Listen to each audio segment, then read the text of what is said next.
Back to my channel principle biology. आज का जो वीडियो है इसमें हम देखने वाले हैं अरेबिनोस ऑपेरॉन के बारे में। इसी के साथ साथ हम इसके कुछ प्रीवियस ईयर क्वेश्चंस भी देखेंगे जो एसआईआर नेट के पेपर में पूछे गए हैं। अगर हम यहाँ पर ऑपेरॉन की बात करें तो ऑपेरॉन किस में प्रेजेंट होता है? प्रोकैरियोट्स में प्रेजेंट होता है। और यहाँ पर प्रोकैरियोट्स के जो जीन्स है वो ऑपेरॉन में प्रेजेंट होते हैं, ऑपेरॉन पे ही लोकेटेड होते हैं। यहाँ पर बात चल रही है अरेबिनोस मॉलिक्यूल के बारे में कि अरेबिनोस ऑपेरॉन है। यहाँ पर होगा क्या? फॉर एग्जाम्पल यहाँ पे हमारे पास इकोलाई का सेल प्रेजेंट है, तो इकोलाई में क्या होगा? अरेबिनोस अगर प्रेजेंट है तो इस अरेबिनोस को ब्रेक डाउन करना होता है जाइल्यूलोज में। इसको हमें ब्रेक डाउन करना है जाइल्यूलोज, तो उसके लिए कुछ एंजाइम्स चाहिए। अब ये जो एंजाइम्स है ये बनते कहाँ से? ये एंजाइम्स बनेंगे जीन से, उन जीन से आरएनए बनता है और उससे ये एंजाइम्स बनते हैं by the process transcription and translation. और ये जीन्स प्रेजेंट कहाँ है? अरेबिनोस ऑपेरॉन पे ये प्रेजेंट हो। तो यहाँ पर ट्रांसक्रिप्शन वाला प्रोसेस होगा या नहीं होगा, इसको रेगुलेट किया जाता है। क्योंकि ये अगर अरेबिनोस प्रेजेंट ही नहीं है तो ये पूरा का पूरा एंजाइम बनाने का कोई मतलब ही नहीं बनता और इसमें एनर्जी वेस्ट करके कोई फायदा नहीं। तो यहाँ पर ये जो जीन्स होते हैं जो कि एंजाइम बनाएंगे वो कौन कौन से होते हैं? पहली बात, यहाँ पर एक नहीं टोटल 3 जीन होते हैं और उसी के साथ साथ यहाँ पर 3 एंजाइम भी प्रेजेंट होते हैं। 3 जीन्स कौन कौन से होते हैं? आरा ए, आरा बी और आरा डी। टोटल 3 जीन्स है जो यहाँ पे ऑपेरॉन पे प्रेजेंट होते हैं जो इन 3 एंजाइम्स को बनाते हैं। और ये 3 एंजाइम्स होते हैं कौन कौन से? L arabinose isomerase, ribulokinase, ribulose 5 phosphate, 4 epimerase. ये क्या करेगा? ये अरेबिनोज को फाइनली जाइल्यूलोज 5 फॉस्फेट में तोड़ देता है। आप यहाँ पे देख सकते हैं कि ये वाला जो एंजाइम है वो एरा ए बना रहा है, ये वाला एंजाइम एरा बी बना रहा है और ये वाला एंजाइम एरा डी बना। ये तीनों के तीनों जो जीन्स होते हैं ये इस तरीके से साथ साथ में अरेंज होते हैं ऑपेरॉन पे। सबसे पहले होता है एरा बी, फिर होता है एरा ए और फिर होता है डी। इसलिए इनको शॉर्ट इनको बैड जीन भी कहा जाता है। यहाँ पर जैसा कि मैंने कहा कि इनका जो प्रोडक्शन है यानी कि ये जो एंजाइम्स है ये प्रोड्यूस होंगे, क्या ट्रांसक्रिप्शन होगा, ट्रांसलेशन नहीं होगा, उसको रेगुलेट किया जाता है। तो इसको रेगुलेट करने के लिए इन टोटल 2 चीजें लगती है। सबसे पहली जो चीज होगी वो होगी एरा सी। सबसे पहला एक प्रोटीन होता है जिसका नाम होता है एरा सी प्रोटीन और उसी के साथ साथ यहाँ पर रेगुलेशन का काम होता है ग्लूकोज का। 2 चीजें इन टोटल यहाँ पर इसके रेगुलेशन को पूरी तरीके से कंट्रोल कर। ये कैसे होगा हम एक एक करके देखेंगे। सबसे पहले यहाँ पे हम ऑपेरॉन का स्ट्रक्चर देख लेते हैं। यहाँ पर जैसा कि मैंने आप लोगों को बताया कि ये जो है 3 जीन्स प्रेजेंट है जिनको स्ट्रक्चरल जीन बोला जा रहा है, जिससे राइब्यूलोकाइनेज, आइसोमरेज और एपिमरेज बने। इसी के साथ साथ उसके जस्ट पहले एक प्रमोटर रीजन प्रेजेंट है जिसपे आरएनए पॉलीमरेज आके बाइंड करेगा और इन तीनों ही जीन्स का ट्रांसक्रिप्शन करवाएगा। इसके अपस्ट्रीम, प्रमोटर के जस्ट अपस्ट्रीम क्या प्रेजेंट होता है? आरा आई प्रेजेंट होता है। आई मतलब इंड्यूस। जो आई होते हैं इसके पास 2 चीजें प्रेजेंट होती है, I1 और I2। इसके पहले कैप्साइड प्रेजेंट होती है, उससे पहले ऑपरेटर रीजन प्रेजेंट होता है, ऑपरेटर 1 रीजन प्रेजेंट है। और उसी के यहाँ पर आप देख सकते हैं ये आरा सी का जीन प्रेजेंट है जो कि आरा सी प्रोटीन बनाएगा, जो कि इस पूरे प्रोसेस को रेगुलेट करने वाला है कि यहाँ पर ये सिंथेसिस होगी या नहीं होगी। इसी के साथ साथ यहाँ पर एक और ऑपरेटर है आरा2 और यहाँ पर प्रेजेंट होता है प्रमोटर किसका? आरा सी का। क्योंकि अगर हमें इस जीन से आरएनए बनाना है और उस आरएनए से अगर हमें प्रोटीन की सिंथेसिस करनी है तो उसके लिए बहुत ज्यादा जरूरी है कि प्रोटीन बने। तो प्रोटीन बनने के लिए हमें प्रमोटर चाहिए जिसपे आके क्या बैठेगा? आरएनए पॉलीमरेज बैठेगा जिसकी वजह से ट्रांसक्रिप्शन हो पाए। तो ये जो है ये बेसिक सा हमारा स्ट्रक्चर होता है अरेबिनोस ऑपेरॉन का। अब ये किस तरीके से वर्क करता है हमें एक एक करके देखना है। सबसे पहले हमें डिफरेंट डिफरेंट कंडीशंस लेनी होगी। फॉर एग्जांपल मैंने फर्स्ट कंडीशन बोली जिसमें क्या प्रेजेंट नहीं है, जिसमें एरा सी प्रोटीन एब्सेंट।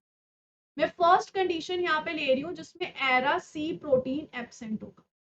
अगर यहाँ पे एरा सी प्रोटीन एब्सेंट है तो ऑब्वियस सी बात है मुझे सबसे पहले एरा सी प्रोटीन को बनवाना पड़ेगा। तो उसके लिए सेम वही कहानी चलेगी। यहाँ पर कौन आके बाइंड करेगा, यहाँ पर आके बाइंड करेगा आरएनए पॉलीमरेज। आरएनए पॉलीमरेज यहाँ पे आके बाइंड कर गया, उसकी वजह से यहाँ पर ये जो जीन है ये ट्रांसक्राइब होगा और उसका क्या बन जाएगा, उसका बन जाएगा आरआरसी प्रोटीन। यहाँ पे बन जाएगा RRC protein, as simple as that. इसके बाद अब यहाँ पर क्या होगा, अभी यहाँ पर एरासी प्रोटीन नहीं था, तो कोई भी रेगुलेट करने के लिए प्रेजेंट न्यूक्लिक एरासी protein in short in structural genes के ट्रांसक्रिप्शन को रोकेगा।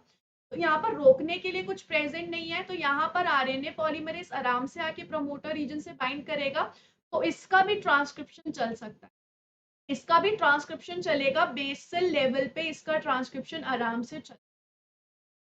अब मैं सेकंड कंडीशन लेती हूँ। मैंने कहा सेकंड कंडीशन में ये जो एरा सी है ये भर भर के बन चुका है, एरा सी प्रोटीन क्या है, प्रेजेंट है, अब ये हो चुका है प्रेजेंट। इस कंडीशन में क्या, इसके लिए हमें सबसे पहले एरा सी प्रोटीन का स्ट्रक्चर देखना पड़ेगा कि इसका स्ट्रक्चर किस तरीके से होता है।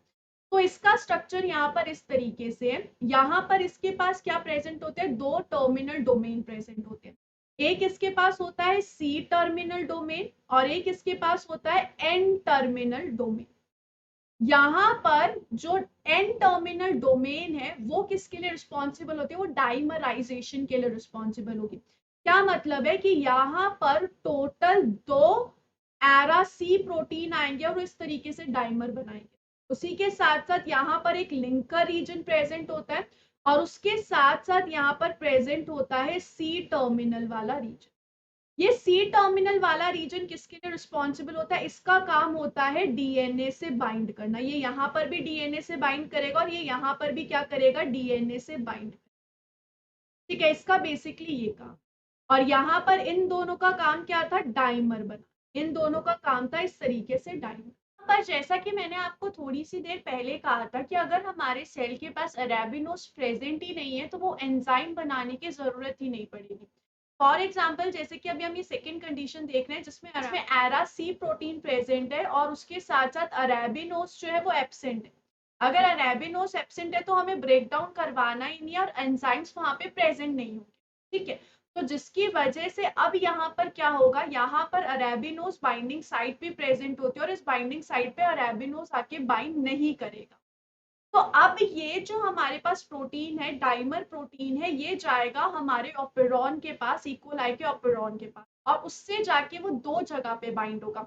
एक तो होगा एरा O2 पे और एक ये जाके बाइंड होगा एरा 1 पे। कहाँ कहाँ जाके बाइंड हो रहा है, एरा O2 पे जाके बाइंड हो रहा है और एरा I1 पे बाइंड हो रहा है। अब आप देख सकते हैं अगर ये इन दोनों चीजों से बाइंड होगा तो उसके लिए इसको इस तरीके से लूप बनाना पड़ेगा, नहीं तो ये बाइंड कैसे होगा, इतना बड़ा तो प्रोटीन है नहीं। तो वो किसकी फॉर्मेशन करेगा, वो इस तरीके से यहाँ पर लूप की फॉर्मेशन करेगा, जो कि आप इस डायग्राम में देख सकते हैं। यहाँ पर एक ऐसा लूप बनेगा जिसमें वो प्रोटीन इनसे बाइंडेड है। तो किस तरीके की कंडीशन होगी, इस तरफ आएगा डीएनए बाइंडिंग डोमेन, इस तरफ भी आएगा डीएनए बाइंडिंग डोमेन।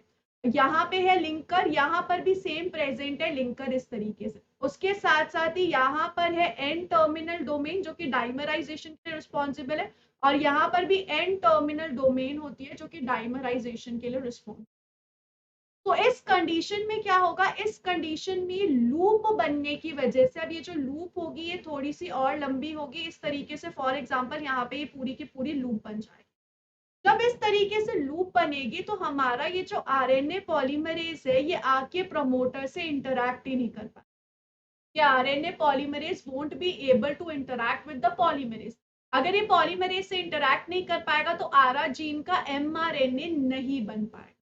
इस तरीके से इसने क्या किया, इस तरीके से इसने इस प्रोसेस को स्टॉप करवा दिया, रेगुलेट करवा दिया आरा सी ने। सिंपली उसने कुछ किया नहीं, बस आरा I1 और आरा O2 से जाके बाइंड हुआ, जिसकी वजह से यहाँ पर आरएनए पॉलीमरेज आके बाइंड नहीं हुआ। अब हम यहाँ पर देख लेते हैं स्कैप साइट का भी कैसे रोल आता है। ये हमने एक चीज देखी, अब मैं सेकेंड चीज यहाँ पे इसी में एक और पॉइंट ऐड कर रही हूँ कि इसके साथ साथ यहाँ पर ग्लूकोज भी हाई अमाउंट में प्रेजेंट।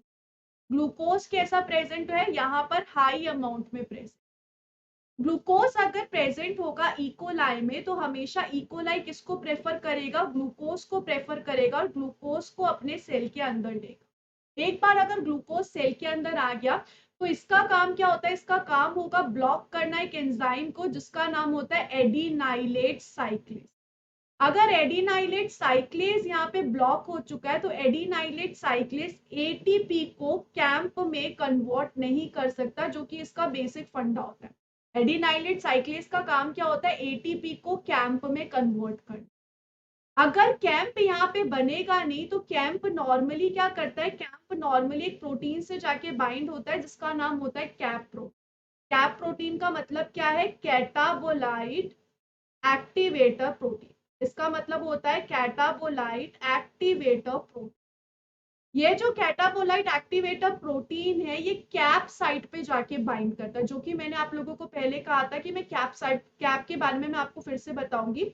कैप क्या होता है, जिसपे कैम्प और कैप आके बाइंड करते हैं, तो प्रमोटर रीजन पे मदद करेंगे आरएनए पॉलीमरेज के आके बाइंड होने की। अगर यहाँ पर कैप और कैम्प होगा तो ये प्रमोटर रीजन की मदद करेंगे कि ठीक है तुम किसको लाओ, तुम आरएनए पॉलीमरेज को लाओ और तुम बाइंडिंग करो। पर यहाँ पे अब मैंने इस कंडीशन में कहा है कि अरेबिनोज एब्सेंट है, उसी के साथ साथ यहाँ पे ग्लूकोज का अमाउंट हाई है। ग्लूकोज का अमाउंट हाई होगा तो कैंप नहीं बनेगा, कैंप जो है वो कैप के साथ जाके ज्वाइन नहीं होगा, जिसकी वजह से भी यहाँ पर क्या नहीं हो पाएगा, जिसकी वजह से भी यहाँ पर ये इससे बाइंड नहीं हो पाएगा और फैसिलिटेट नहीं कर पाएगा आरएनए पॉलीमरेज की बाइंडिंग। तो टोटल इस सेकेंड पॉइंट में 3 कंडीशंस थी। एरा सी प्रोटीन प्रेजेंट था, जो ग्लूकोज है वो हाई अमाउंट में था, और उसके साथ साथ यहाँ पर कैंप नहीं बन रहा था, और उसी के साथ साथ अरेबिनोज भी एब्सेंट था। तो एंजाइम्स बनाने का कोई मतलब ही नहीं बनता। अब हम थर्ड कंडीशन लेते हैं जिसमें हम बोल रहे हैं कि अरेबिनोज प्रेजेंट है। अब हमने क्या लिया, अब हम इसमें थर्ड कंडीशन लेते हैं। Third condition if I talk about, जिसमें अरेबिनोज प्रेजेंट है, अरेबिनोज इज प्रेजेंट, उसी के साथ साथ यहाँ पर प्रेजेंट है एरा सी प्रोटीन भी प्रेजेंट है, लेकिन यहाँ पर जो ग्लूकोज का अमाउंट है वो लो है। ग्लूकोज का अमाउंट सेल के अंदर लो है, क्योंकि सेल अरेबिनोज को तभी लेगा जब उसके पास ग्लूकोज नहीं। अगर सेल के पास ग्लूकोज है तो हमेशा सेल ग्लूकोज को ही प्रेफर करेगा, तो जब ग्लूकोज का अमाउंट लो होगा तभी वो अरेबिनोज को लेगा। तो अब इस कंडीशन में क्या होगा, इस कंडीशन में अगर हम यहाँ पर देखें तो सबसे पहली बात, ये जो हमारा डाइमर था, इस तरीके से जो हमारा डाइमर प्रेजेंट है जो ऐसे बाइंड हो रखा है, इस डाइमर पे अरेबिनोज बाइंडिंग साइट पे आके बाइंड हो जाएगा अरेबिनोज। यहाँ पर कौन आ गया, अरेबिनोज, और यहाँ पर भी कौन आ जाएगा, अरेबिनोज आ जाएगा। दोनों ही जगह पे अरेबिनोज आके बाइंड हो जाएगा। जब ये अरेबिनोज यहाँ पे आके बाइंड होगा उसकी वजह से ये इस प्रोटीन में कुछ कन्फर्मेशनल चेंज लेकर आए। किसमें कन्फर्मेशनल चेंज हो रहे हैं, प्रोटीन में। इस प्रोटीन में यानी कि हम बोल सकते हैं एंजाइम में, जो एरा सी एंजाइम है इसमें चेंजेस होगा। इसमें जब चेंजेस हो जाएगा तो इसकी जो एबिलिटी होती है किसके साथ बाइंड करने की, एरा O2 के साथ बाइंड करने की, वो अब नहीं रहेगी। It won't be able to bind with the ara O2। Instead ये किससे बाइंड करेगा, instead now it will bind with ara I2। it will bind with, instead it will bind with era I। तो अब उस condition में क्या scene होगा हम वो देख लेते हैं। हमारे पास इस तरीके से फिर से ये प्रेजेंट है, लूप अब बनेगा नहीं क्योंकि वो बाइंड नहीं हो रहा O2 और I2 से। तो अब कंडीशन थोड़ी सी डिफरेंट हो जाएगी। अब यहाँ पर इस तरीके से ये दोनों के दोनों आ गए, डाइमर आ गया, इस तरफ इसका डीएनए बाइंडिंग डोमेन, इस तरफ भी इसका डीएनए बाइंडिंग डोमेन प्रेजेंट। उसी के साथ साथ यहाँ पर इस तरीके से अब ऐसी कंडीशन हो जाए, ये लिंकर है, ये इसका लिंकर है, और दोनों के दोनों किसके साथ बाइंड है, अरेबिनोज से बाइंड है। ये शो कर रहा है अरेबिनोज। अब यहाँ पर कोई भी लूप नहीं बन रहा है, ये दोनों के दोनों ऐसे के ऐसे प्रेजेंट होंगे। इसी के साथ साथ यहाँ पे और कौन आके बाइंड हो चुका है, इस वाली लोकेशन पे यहाँ पर आके बाइंड हो चुका है कैप और केम्प का कॉम्प्लेक्स, जो कि बुला रहा है आरएनए पॉलीमरेज को, फैसिलिटेट करवा रहा है इसकी बाइंडिंग, जिसकी वजह से यहाँ पर क्या आएगा, जिसकी वजह से यहाँ पर आ गया आरएनए पॉलीमरेज। और आरएनए पॉलीमरेज एक बार आके बाइंड हो चुका है तो इन सबका क्या करवाएगा, वो ट्रांसक्रिप्शन करवाएगा, और ट्रांसक्रिप्शन के साथ साथ ही इनका हो जाएगा ट्रांसलेशन, तो यहाँ पे प्रोटीन बन जाएगा। अब यहाँ पे एक और दिक्कत आती है कि ठीक है ये सब हो रहा है, लेकिन एरा सी और बनेगा। अगर एरा सी ज्यादा बनता जा रहा है तो वो फिर ब्लॉक करने के लिए बार बार आएगा। तो हमें एरा सी के अमाउंट को भी बिल्कुल लो करना होगा। तो ये कैसे किया जाता है? ये यहाँ पर ऐसे किया जाता है कि ये जो एरा O1 है, ये जो ऑपरेटर रीजन है, इस पे भी कौन आके बाइंड कर जाता है? इस पे भी डाइमर आके बाइंड कर जाता है। इस पे डाइमर कब आके बाइंड करेगा? जब वो अरेबिनोस से बाउंड होगा। ये वाला जो डाइमर है इससे सिर्फ और सिर्फ तब आके बाइंड हो सकता है जब किससे बाइंड हो? ये अरेबिनोस से बाइंड। जब यहाँ पर ये इससे आके बाइंड हो जाएगा तो ये क्या कर देगा? ये ब्लॉक कर देगा प्रमोटर की बाइंडिंग को पैरा सी पे। प्रमोटर सॉरी आरएनए पॉलीमरेज की बाइंडिंग प्रमोटर रीजन। इसके प्रमोटर रीजन पे? एरा सी के प्रमोटर रीजन पे। अगर आरएनए पॉलीमरेज यहाँ पे आके बाइंड नहीं कर पाएगा उसकी वजह से एरा सी का आरएनए नहीं बनेगा और एरा सी का प्रोटीन भी नहीं बनेगा। तो ये प्रोसेस क्या हो जाएगा? ये प्रोसेस यहाँ पे स्टॉप हो जाएगा, जिसकी वजह से यहाँ पर एरा सी बन भी नहीं। तो इस तरीके से पूरा का पूरा अरेबिनोस प्रोटीन और हम बोल सकते हैं अरेबिनोस ऑपेरॉन काम करता है इस तरीके से। अगर हम फिर से एक बार और कंडीशन देख ले कि क्या क्या है। सबसे पहले हमने कंडीशन देखी जिसमें एरा सी प्रोटीन एब्सेंट था। उस कंडीशन में यहाँ पर सबसे पहले क्या होगा कि यहाँ पर आरएनए पॉलीमरेज आके बाइंड होगा एरा सी के प्रमोटर से, जिसकी वजह से यहाँ पर एरा सी का जीन बनेगा, जीन से प्रोटीन बनेगा। ये जो एरा सी है ये क्या फॉर्म करेगा? ये फॉर्मेशन करेगा एक डाइमर की। अभी अरेबिनोस प्रेजेंट नहीं है तो ये अपने पहले वाले कॉन्फॉर्मेशन में, उस कॉन्फॉर्मेशन में जाके ये बाइंड करेगा एरा O2 से और एरा I1 से। डाइमर की वजह से लूप बनेगा और आरएनए पॉलीमरेज प्रमोटर से आके बाइंड नहीं करेगा। उसी के साथ साथ मैंने कहा कि इस कंडीशन में ग्लूकोज का अमाउंट भी ज्यादा है तो कैंप और कैप भी नहीं बन रहा है, जो कि हेल्प करता है आरएनए पॉलीमरेज की बाइंडिंग प्रमोटर रीजन। तीसरी हमने कंडीशन ली जिसमें अरेबिनोस भी प्रेजेंट है, आरआरसी भी प्रेजेंट और ग्लूकोज का लेवल भी लो है।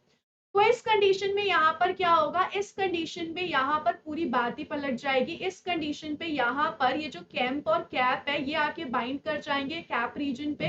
अरेबिनोस से बाउंड हुआ हुआ डाइमर जो है अब बाइंड होगा एरा 1 पे एंड एरा 2 पे। इंस्टेड ऑफ एरा O2 ये बाइंड होगा एरा I2, जिसके से लूप नहीं बनेगा। तो यहाँ पे आरएनए पॉलीमरेज आ सकता है, यहाँ पे कैंप और कैप आ सकता है। और यहाँ पर एरा O1 से ये डाइमर आके बाइंड करेगा जो कि पैरा सी को ब्लॉक करेगा और उसकी वजह से एरा सी भी बनेगी। तो यहाँ पर इस तरीके से अरेबिनोस होता है। अगर हम यहाँ पर इससे रिलेटेड क्वेश्चंस देखें तो बहुत इजी क्वेश्चन अभी तक पूछे गए हैं। जैसा एक क्वेश्चन यहाँ पर पूछा गया है जो कि ये है 2019 का। रिलेटेबल क्वेश्चन इससे नहीं है, ऑप्शन कुछ अलग है पर आपको पता होना चाहिए क्वेश्चन कैसे। जैसे क्वेश्चन पूछता है which one of the following regulatory proteins can be act as positive and negative regulator. इनमें से कौन सा ऐसा रेगुलेटिव प्रोटीन है जो कि पॉजिटिव भी एक्ट कर रहा है और नेगेटिव भी एक्ट कर सकता है। आपको पता है एरा सी पॉजिटिव एक्ट नहीं कर रहा है, आपको पता है एरा सी जो है वो नेगेटिव एक्ट कर रहा है।